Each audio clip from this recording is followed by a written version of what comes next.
Again, before we start this tip, we're going to look at taking the club outside the line. We need to establish what the line is. So we start off by lining ourselves up to that yellow pole in the background. That's my straight line, that's where my feet are pointing.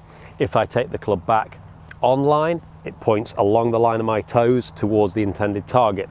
Inside the line this way, this swing, thought and feeling is about taking the club outside the line. Taking the club outside the line this way is going to feel like we're picking the golf club up a little bit more, lifting it up with the hands and arms, activating a little bit of wrist hinge earlier to set the golf club in motion up more over the rear shoulder.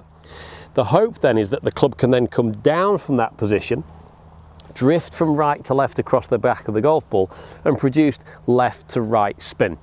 Now I say the hope is because if I'm trying to deliberately hit a fade, I need something really reliable that I can go to that's going to help encourage my fade. Now for me, if I was trying to hit a fade here, I'd aim slightly down the left-hand side of the target. I'd take the club slightly out of the left-hand side here, slightly steeper, and then from there, I'd bring the club back across the ball and try and maintain an open club face.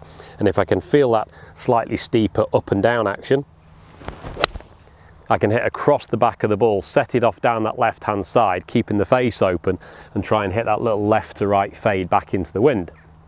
Now, the important thing to appreciate with this outside the line swinging across technique is you might be doing that accidentally. You might be doing that and not really noticing you're doing it.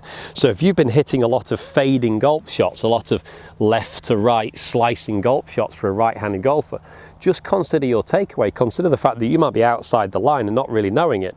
If you're setting up to the golf ball thinking you're bringing the club back and down on line, in actual fact you might be taking it outside the line and then hitting across. That could create that left to right ball flight without you really noticing it.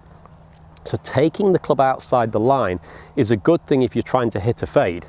But if you're trying to fight the fade, you're trying to fight the slice, just consider that lifting and chopping action might be the thing that's actually causing you the problem in the first place.